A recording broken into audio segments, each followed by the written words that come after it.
The high plains of Wyoming, winter of 1885, had a way of making a man feel small. A footnote in a story written by Wind and Ice. The silence out there wasn't just an absence of noise. It was a physical presence, vast and deeply unimpressed by human concerns. Thomas Benton understood that kind of silence. He lived in it. His little sod-roofed cabin, hunkered low against a lonely butte, was less a home and more a single, stubborn argument against the crushing emptiness. He was a man whittled down by the elements, chiseled by solitude until all that was left was the hard grain of his existence. He'd seen 28 winters, but the relentless sun had carved lines of an older man's history onto his face. The folks in the distant settlements might call him handsome, but it was the stark handsomeness of a distant cliff face, something to be respected, but not approached.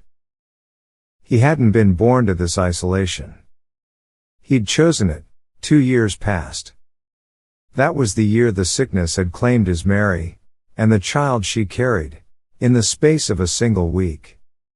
After that, the town, with its murmuring sympathies and the suffocating kindness of its people, became a cage he couldn't bear. He sold their small holdings, bought this forgotten parcel of land where God seemed to have overlooked, and began the work of building a life from sheer grit and gravel. It was a life measured not in joy, but in survival. The rising sun didn't promise a new day, only the same day again. There were fences to mend where the wind had worked its mischief, water to be hauled from a creek that fought him with a thickening skin of ice, and a few bony cattle to be kept from the wolves and the unforgiving cold. He ate his meals alone, the stillness of the cabin his only companion. The solitude was a presence of its own, a cold weight that settled deep in his bones. It wasn't merely the lack of another voice. It was the lack of shared meaning. No one to share a glance with when the sunset bled across the sky. No one to share a worry with when a calf went missing. He carried his loss not like a memory, but like a tool he used every day. Heavy, familiar, and always in his hand. He'd constructed a fortress around his heart, mortared with silence and grim routine. His small cabin reflected this. A narrow cot, a table and chair hewn from rough pine, a cast iron stove, and shelves holding the bare necessities. The sole relic of that other life, that other man, was the small, cool weight of a silver locket he kept tucked beneath his flannel shirt, its surface worn smooth by his thumb. He wasn't living, not really. He was merely the steward of his own misery, a phantom going through the motions of being alive, his lonely silhouette swallowed by the immense, indifferent landscape. This was the shape of his world, a penitence he'd assigned himself, carved from the bedrock of his grief. At least, it was. Until that afternoon. It was a wayward calf that drew him out to the western edge of his claim, where the prairie fractured and fell away into a shallow, scrub-choked canyon. The wind was shifting, carrying the metallic scent of distant rain. He saw the calf tangled in a thicket of juniper, and then he saw what the trees had been hiding. A figure, bound to the trunk of an old, gnarled oak. A woman. The rhythm of his own heart became a frantic hammering in his chest, a sudden, cold panic he hadn't felt in years. He moved closer, his rifle held loosely, his eyes scanning the silent, empty brush. The only movement was the wind, whipping strands of dark hair across her face. She was Navajo. Her traditional dress, meant for vibrancy, was torn and coated in the dust of a long struggle. Her head was bowed in exhaustion. As he stopped a few yards away, she summoned some final reserve of strength and lifted her head. Thomas froze. It wasn't just beauty. It was a kind of wild, fierce life that shone from her, even in this state of utter degradation. Her eyes met his. They were dark as a moonless night, and in their depths, terror and rebellion waged a silent war. A cut above her brow had bled, leaving a dried, crimson trail on her temple. Burned into a crude plank of wood, a message was nailed to the tree just above her head. The words were a judgment, stark and terrible. The unworthy shall be cleansed. A knot of ice formed in his gut. This was no act of simple meanness. This was a sermon delivered with rope and wood. "Hey," he said. The sound was rough, a tool rusted from disuse. She flinched, her gaze darting over him, assessing. "I'm not going to hurt you," he added, taking another careful step. He could see the raw, chafed skin of her wrists, the deep bite of the ropes.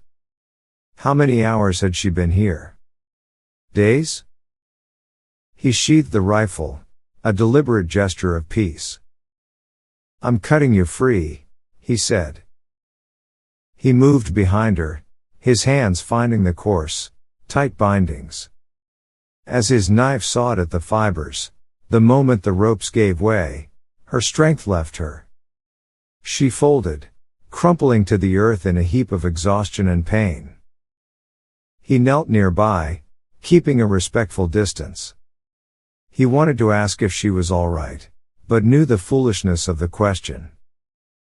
She pushed herself up on trembling arms, testing her legs, swaying as she clung to the rough bark of the tree. She was weak, unsteady. Leaving her here, beneath that hateful sign, was not a choice. It was an impossibility. "My cabin is near," he said, his voice softer than he intended.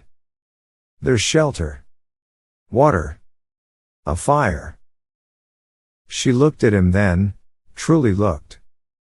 Her gaze was a scale, weighing his intentions against a lifetime of reasons not to trust his kind. Her eyes flicked from his face, to the darkening sky, then back to the hateful sign on the tree, a stark reminder of what this place meant for her. Slowly, reluctantly, she gave a single, almost imperceptible nod. He retrieved his rifle and led the way, his senses screaming with vigilance. She followed, limping, her endurance a silent testament to her spirit. He slowed his own pace to match hers, the quiet between them thick with unspoken histories. When they reached the cabin, he held the door open. She paused on the threshold, her eyes taking in the dim, Spartan interior. It offered no comfort, only refuge. After a moment's hesitation, she stepped inside. He barred the door, sliding the heavy wooden beam home more firmly than he ever had before. The small room, once the kingdom of his solitude, now felt crowded with her pain, her silence, her very breath. He poured a cup of water from the bucket and offered it to her. Her hand trembled as she took it, but her grip was firm. She drank, her throat working. When she handed the cup back, a single word escaped her chapped lips, quiet as a rustling leaf. "Ahi." He recognized the Navajo word. And then, in clearer English, she added, "Thank you." He simply nodded, the sound of her voice an unexpected current in the still air of his life. He made a simple meal of beans and jerky, and they ate in a tense, awkward silence across the small table. He was a stranger to this, to the simple act of sharing a space. When they were done, he gestured to the narrow bed. "You can sleep there. I'll take the floor." Her eyes questioned him again, full of the silent calculations of the vulnerable. "You're safe here," he said, the words feeling clumsy and inadequate. "I won't harm you." She held his gaze for a long moment, and in her eyes, he saw a flicker of trust, born not of faith, but of pure exhaustion. She nodded again, and went to the cot. He laid his bedroll by the door, his rifle resting beside him. In the fading light of the embers, he watched her lie down, her body rigid, facing the wall. Sleep did not come. Every creak of the cabin, every moan of the wind, was a reminder that the world had broken into his refuge. She was a question he had no answer for. A life thrust into his own. A sudden, sharp crack in the fortress he had so carefully built around his heart. The next morning brought a deeper cold. He was awake before the sun, the habit of grief his only alarm clock. He rekindled the fire, and the smell of coffee soon filled the small space. When she stirred, she sat up and watched him, her gaze as quiet and intense as the winter landscape outside. She moved from the cot with a stiffness that caught his eye. He saw the puffiness around her ankle, the dark bloom of a bruise against her skin. "You've hurt that," he stated, more an observation than a question. "I have some liniment. It might help." She hesitated, her ingrained caution warring with her pain. He retrieved a small tin from a shelf and set it on the table. The sharp, clean scent of menthol and wintergreen cut through the air. She watched the tin, then him, before finally sitting and revealing the injured ankle. He knelt before her, an awkward gesture for a man accustomed only to solitude. His hands, instruments of rough labor, moved with an unfamiliar gentleness as he worked the salve into her skin. It was a simple, human warmth, and it reached into a part of him he had long considered buried and cold. For several days, they existed in a quiet rhythm, a language of gestures and necessity. A cup of water left on the table. A blanket folded with care. Each was a small, quiet chip against the stone of their silence. He worked outside, but never strayed far. His eyes constantly scanned the vast, empty horizon, listening for a sound that wasn't the wind. He knew they might come. He knew the kind of men who wrote their beliefs on planks of wood. One evening, as he cleaned his rifle by the firelight, her voice cut softly through the quiet. "They call me Nihili." He stopped his work, looking up at her. "Nihili," he repeated, the name feeling foreign and yet fitting on his tongue. "I'm Thomas." She said his name back to him, slowly, as if testing its weight. He finally asked the question that had hung between them since he'd cut her from that tree. "Nihili, why did they do that to you?" Her gaze drifted to the dancing flames. For a long time, the only sound was the crackling of the fire. "I asked questions they did not want answered," she said at last, her voice low. "I spoke my mind. They said I had been spoiled by the ways of the white man. That my thoughts were not pure." She drew her knees to her chest. "It began in my own village. They drove me out. The others. The ones who tied me to the tree. They found me on my journey." Her voice was haunted. "They said they were purifying the land. They called me a sickness. A poison to be purged." The word sickness sent a chill through him. He looked at her, this woman condemned first by her own people, and then by strangers. In her story, he heard a faint echo of his own exile, cast out not by hate, but by a grief so large it left no room for anyone else. And in the flickering firelight, he found himself speaking of Mary. He told her of the fever, of the life he'd lost, of the man he used to be. The words were stones he had carried in his throat for 2 years, and now, for the first time, he was letting them fall. She listened, her compassion a quiet, steady presence in the small cabin. When he was done, she was silent for a moment. Then she said, "A loss like that. It leaves a space that can never be filled. But other things, life, can learn to grow around the edges of that space. Like a river finding a new path around a boulder." Her words struck him. He had only ever seen the empty space. He had never considered that life could grow around it. In the days that followed, a fragile bridge was built between them. He'd point to the fire, the water, the sky, and say the English words. In return, she taught him hers. Nilsa. For wind. 2. For water. Each word was a plank laid across the canyon that separated their worlds. The cabin began to feel less like a prison and more like a shelter.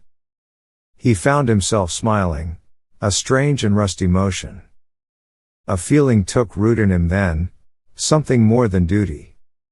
It was a fierce, primal need to protect her, to stand between her and the world's cruelty. One afternoon, he was splitting wood, the familiar rhythm of the axe a comfort. She came and sat on the cabin steps, watching him. "You work hard," she said. He shrugged, leaning on the axe handle. "This land doesn't give you anything for free." She looked out at the hard, unforgiving land. "It is a cruel place," she said. Then her eyes returned to him. "But it makes things strong. Like you." He looked at her then, truly saw her, not as a victim he had rescued, but as a person of immense resilience and quiet grace. He knew the men who had tied her to that tree might return. He knew what they would think, what they would do. But the thought of sending her back into that world, back to that judgment, was a betrayal he could not commit. He had pulled her from the edge of death, and in doing so, she had unknowingly pulled him back toward the edge of life. The storm did not arrive. It attacked. It was a moving mountain of churning gray cloud and blinding snow, swallowing the horizon in a single, furious gulp. The wind was no longer a moan. It was a shriek that tore at the cabin's seams, a physical force seeking to pull their small world apart. They sat by the fire, the cabin's warmth a flimsy defense against the bone-deep chill that seeped through the log walls. Then came a sound that was not the wind. A hard, rhythmic thud against the cabin wall. And another. Stones.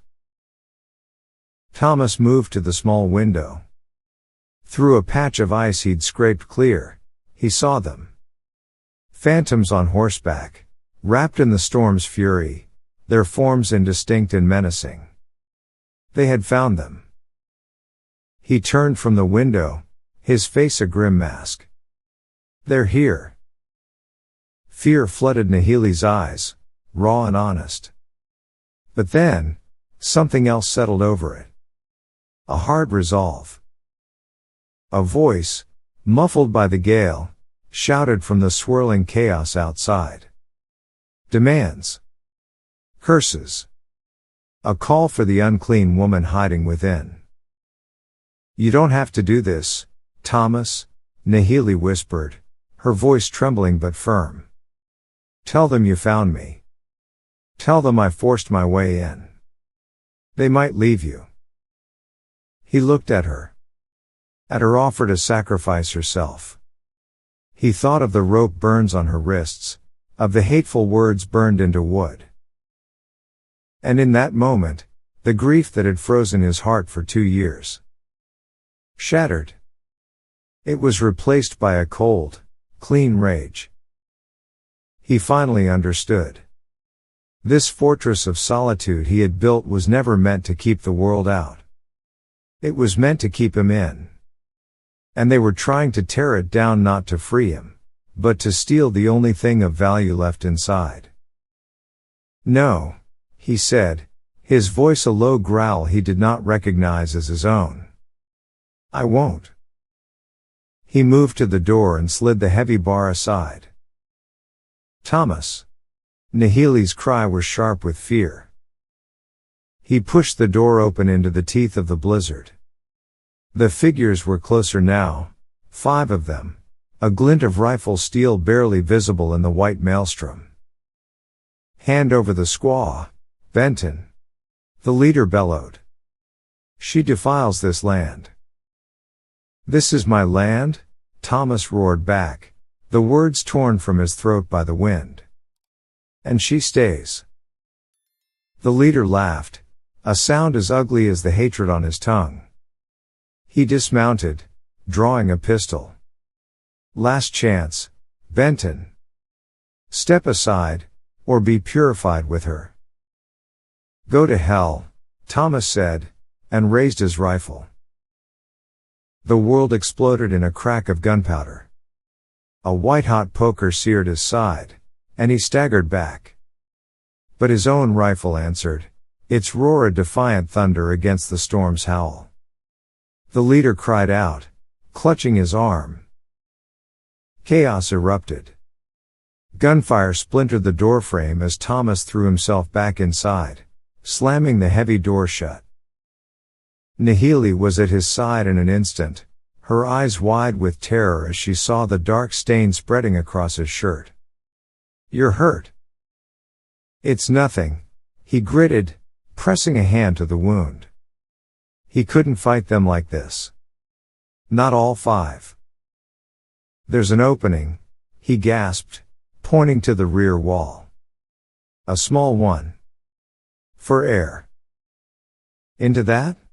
She whispered, her voice a thread of disbelief at the raging storm. It's our only cover, he insisted. Our only chance. She didn't hesitate again. She scrambled through the narrow gap, and he followed, a fresh wave of fire coursing through him as he dropped into the deep, soft snow on the other side. The storm was a brutal, blinding force. But it was also a cloak. He grabbed her hand, pulling her along through the drifts. This way. Stay low.